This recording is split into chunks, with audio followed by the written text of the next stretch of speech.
Could you imagine beating cancer only to survive it, but lose the fight due to budget cuts? So we went to Congress and we got to talk to them about colon cancer research. In this video, I'm going to tell you about our trip to Congress, how we talked to the representatives, and our outcome of what they voted on. We'll go over everything. It is a little dense and I will break it down, so don't worry. Don't worry. And I want to talk about the experience. We don't have a lot of footage, of course, because you don't bring your phone in there to film. It's not appropriate, nor is it accepted. So I'll be doing a lot of photos and additional footage that I have in this video, but I wanted to share with you what we did when we talked to Congress and how it went. Welcome to Amanda Talks to Congress, Part 3. Let's go. Light up. We have the caucus. Light up. Yeah. So we went to Congress, me and my wonderful partner. He is here with me. It was a blast, okay? I got to meet these amazing survivors every year. I fly out to DC and they always put on a conference and we always get to learn about what we're doing for Congress, but the last day is always the most important. If you want to learn about the 2 prior days, I have videos on that, and that's part 1 and part 2 of Amanda Talks to Congress. Feel free to go ahead and look at those 2 videos. The thumbnails are the same, so I wanted to make it super easy for you. This is gonna be us actually going to Congress, what it looks like and what we did, how we used all of that knowledge leading up to this moment to try to make some change. Some people are caregivers, some people have family that have passed from colon cancer, some people are actively fighting colon cancer, have paused chemo to come to this event to share to Congress their story, to plead a case on why we need to keep or add more funding to colon cancer research. So if you don't know, people with Lynch syndrome, for example, what do I mean by active treatment? So people with Lynch syndrome, for example, sometimes you have mismatched genetics that make cancer, and you have to have immunotherapy to allow those matches to no longer be mismatched and your body to not make cancer. So sometimes people need immunotherapy for their cancer to not come back or for their cancer to not grow into an organ that would be a problem, or grow into their lungs or grow into their liver, right? Those are organs you really need. So you don't want whatever tumor is in there to keep growing. And sometimes people with immunotherapy are only alive because of that treatment. That's a lot of survivors. And those are a lot of people that we went to DC with.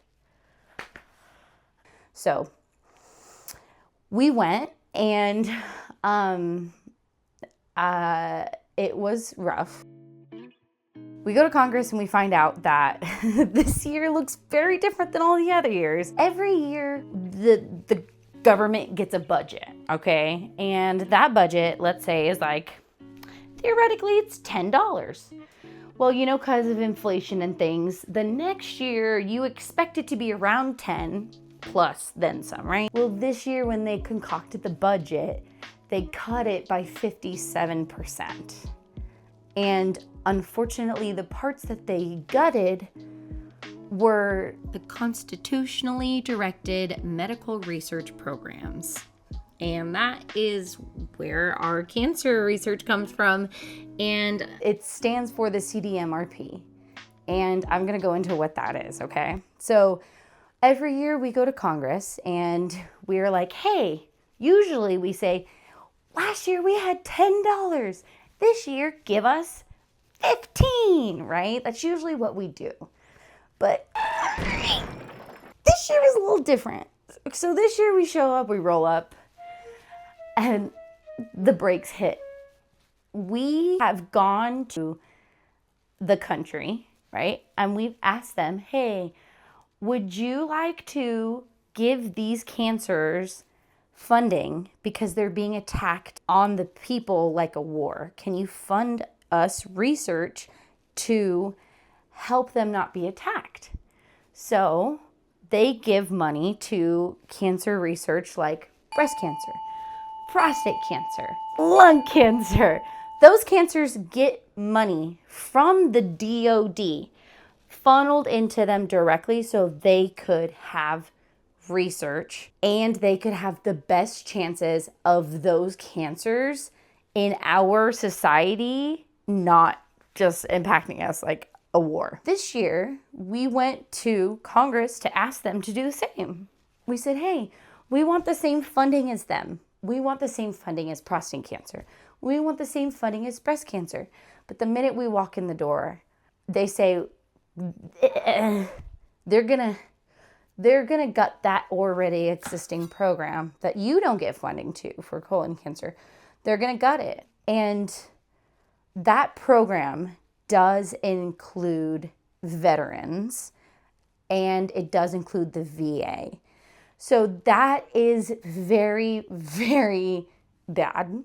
And it's really hard to wrap my head around because we were sitting there rallying together to go to Congress, and they were like, hey, like, by the way, this year we're not fighting for us to get more funding. We're basically fighting for all the other cancers to not be cut and the veterans. And our objective changed. It was a really important year for us to be there, especially the day, because we were there the day before they were going to vote on this particular resolution, and it's called the CR, and it's like the annual budget resolution. And so we went door to door, like, instead of being like, hello, my name is, we were like, hey, have you heard about colonoscopy? Hey, have you heard about colon cancer? Hey, have you heard about how the CDMRP is actually really good and you shouldn't cut it by 57%? Oh, I like to take it upon myself to look at it as a really, really important lobbying opportunity because I am here for the cause and I do it once a year and I have to make the most impact I can. So I like to go how many doors door to door that I can touch, either whether I'm a constituent or not. I just want to make sure that my information are getting to every representative that I can. So every year that I like to do this, the first year I went with Fight CRC, the first year I went with them, I made stickers with my Cricut and I handed them out to Congress. And I asked them if you had a colonoscopy, you get a sticker. And I gave every representative that had a colonoscopy a sticker. I've continued that tradition every year since, improving my stickers along the way. This year were really cool, not gonna lie. And I want to make colon cancer, now that I'm a part of this team, I want to make colon cancer as memorable as the Save the Tatas campaign was. And that was when I was in high school. And I remember such a controversy it was because we were wearing the I Heart Boobs wristbands and we were getting in trouble. And it was such controversy. And that's what I want. That's what I want for colon cancer. Yes, I did go into the Capitol with stickers that say, butt stuff saves lives. And I will do it again. I will. I think it kind of is quirky, and I think it has them remember a little more about what the cause is. Instead of saying, go get screened or something like that, we're going to the representatives and giving them something that they actually understand. Like, oh, this is colon, this is what it is, Example of what we said, right? I'm gonna show you what we do. So we go door to door. So, hi, my name's Amanda. I would like to talk to whoever's in charge of your health legislation. And a lot of times it's like a really young person sitting at a desk, and that young person will be like either yes or no. And if they say no, you say, can I do a drop off? And they say yes. And they always have to say yes, and they have to pass it along. So you start your drop off spiel. A drop off is like You get 30 seconds, baby. Here's your pitch. This is your audition. Hi, did you know colon cancer is on the rise in young people? My name's Amanda. I was 27 when I was diagnosed, and it was completely avoidable with a colonoscopy. Yeah, that's right. So I just wanted you to know, if you or your friends have IBS symptoms, it's on the rise in our age group. But more importantly, I need you to pass this along to who you work for, your representative. And then you ask for the asks really cleanly. You say, we have a caucus. We would love for you to join the caucus. That way we can continue to talk about colorectal cancer. And we also are asking for $20 million from the CDMRP. But if you didn't know, the average cost for one cancer survivor just beating stage 3 colon cancer is $1 million. So, and I only know that average because it's me. $1 million out of $20 million that we're asking for is not a lot. But then again, this year they got it by 57%. And what do they say in return? They always say like, oh, we'll pass this along. And then what you really have to do after that is to follow up by emailing or calling, calling. And that goes for everything. I feel like even if you show up, emailing and calling is the most important. So if you can't go to Congress and you feel like, how can I do this? How can I help? Email or call. You're being so cute right now. It's ridiculous. You're being too cute. We did that. Last year, me and my boyfriend hit about 50, right? Yeah, we roughly did about 50 representatives. There's like this many. And every single one of them has a vote and a say on the matter. So you need to convince them. It's literally the ultimate door-to-door salesman. You're selling your cause. It is wild. You can schedule meetings, and those are through an app called Soapbox. I don't really know how that works, but the organization planned that all. But it's really cool because they will plan meetings. The organization did plan meetings for us, and sometimes we would get to meet like Judy Chu. And Judy Chu literally left a big meeting just to meet with us and another survivor and talk about this cause. It was really cool. Cory Booker, joined one of our caregivers in the hall this year. I got to meet with AOC's health staffer. I think they heard what we had to say.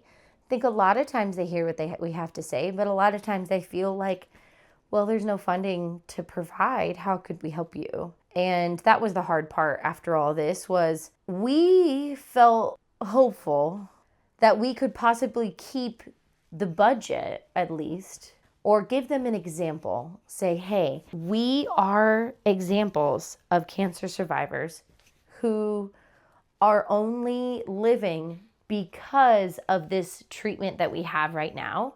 And this treatment is solely funded by this program. Don't cut it. And it was really hard because one of those representatives, who is a colon cancer survivor, who is in the medical field and a veteran, showed up to our rally and took pictures with us and shook hands, kissing babies.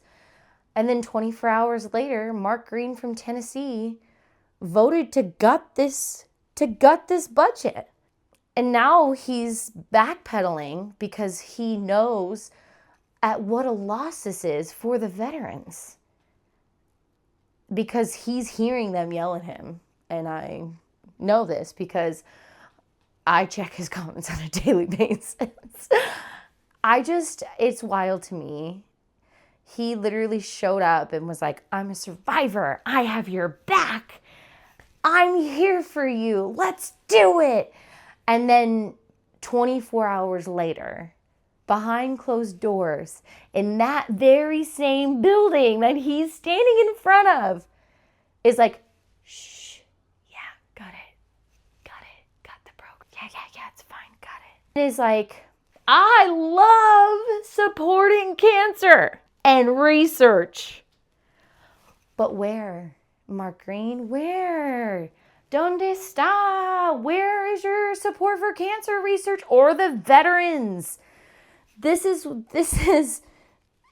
an attack on our people. Because of this cut, there will be thousands of people who will no longer have access to their treatment. That is only and solely the only reason they're alive. And now that treatment is going to be defunded. Could you imagine beating cancer only to survive it, but lose the fight due to budget cuts? I don't want that to be my family member. I don't want that to be me. I don't want that to be my friends. But it is. This is the fact that is happening. This is what is going on because people, representatives like Mark Green, voted yes on the budget that gutted all of these programs by 57%. And I'm just mostly focusing on the cancer research. I'm barely even touching the VA. But this is a big deal, and I don't know how to get people to care about it. I really don't. So yes, we were a little discouraged, but we still did the thing. And then we're in Congress and we're talking to them and asking them to, we met one guy in particular from Tennessee. He was a 18, 17-year-old staffer who, a staffer is somebody who works at a desk for them, pretty low in the chain, but they're supposed to report back. So we met this young staffer and we're really doing a drop-off with him, very quick, 60-second drop-off, saying colon cancer is on the rise, yada, yada, yada, it's on the rise in young people.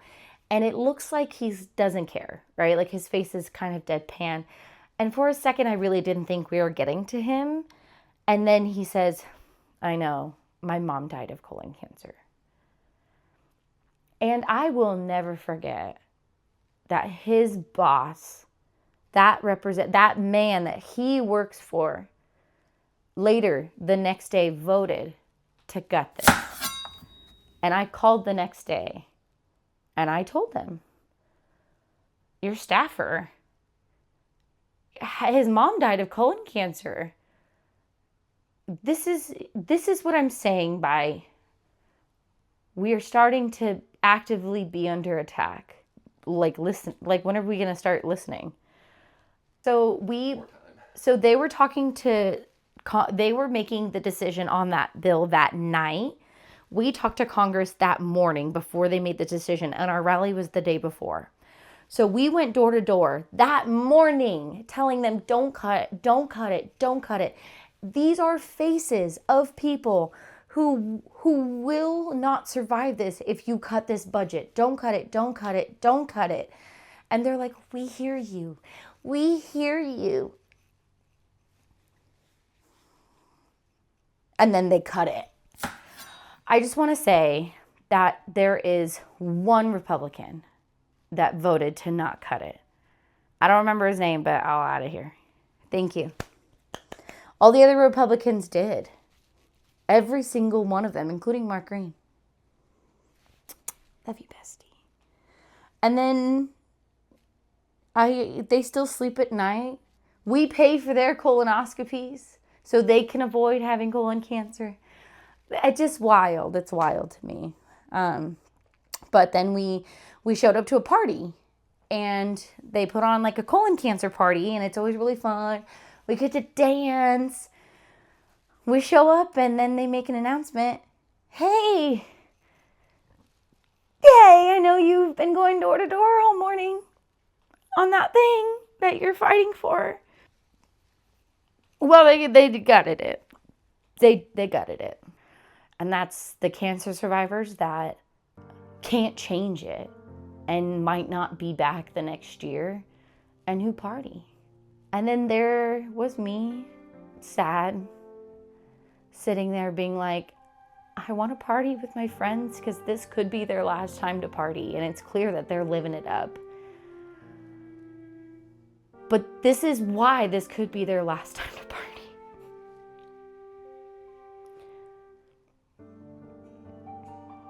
And it's fun. So you know, I didn't dance with my friends. And I will always regret it, not dancing with my friends that night, because I was sad. So then me and Nick got on a plane, but before I got on a plane, you know I made a bunch of phone calls. We have a caucus, and I'll add some here. Here's a montage of my phone calls. You know, if Congressman Scott Peters is willing to join our caucus, we actually have Mark Green on our caucus. Wanted to call and just do a verbal check-in as well. Thank you for voting no on that. I don't know if I should say that, but I did. We went home after I made like 50 phone calls and sent a bunch of emails. We're going to get through it, okay? We're going to figure it out. We're going to figure it out. You know, are we going back 50 years in medical history a little bit? But we're not going to let it. And we will keep fighting. She likes to make revivals, okay? Colorectal cancer makes a lot of unnecessary revivals. So you have a lot of relentless people in this community that fight over and over and over. And we just keep fighting. And if you are watching this, you know, anybody who's going through colon cancer chemotherapy or immunotherapy right now in another country, please go ahead and have them reach out to me. I want to know their treatment. I want to know what stage they are. I want to know their tumor markers.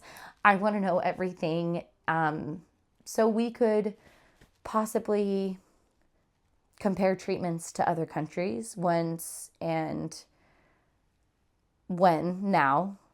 that it's been cut. So I appreciate everyone's time. Okay, we're really going to hold on. And so that's it. I hope I didn't bore you too much with government talk. Know that government lobbying is just door-to-door salesmen, but with your cause. Don't forget, if you want to do this, go to Call in Congress with Fight CRC.